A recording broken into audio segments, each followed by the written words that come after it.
В основном уличные животные стараются держаться подальше от людей, особенно в том случае, если был плохой опыт общения с человеком. Однако есть животные, которые понимают, что не все люди плохие и некоторые из них всегда помогут. Именно так и решил 12-летний алабай по кличке Ната, у которой уже не было сил жить на лицах Афин.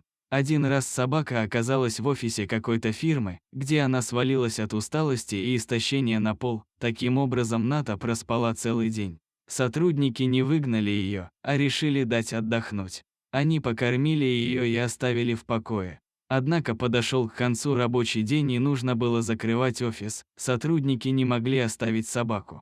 Тогда одна девушка позвонила своей знакомой, которая состояла в организации защиты животных.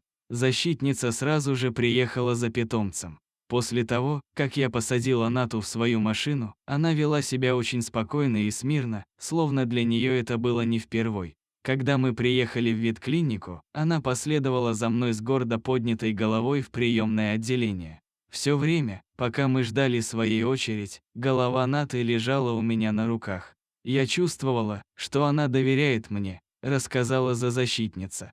Девушка забрала алабая к себе временно. Она поняла, что собака не всегда жила на улице, раньше у нее был дом, но хозяева бросили ее. Девушка помогала Нате восстановить здоровье и искала новых хозяев. Иногда она пела ей, а собака слушала, прижавшись к своей спасительнице головой. Видно было, что питомица сильно нуждается в любви и заботе.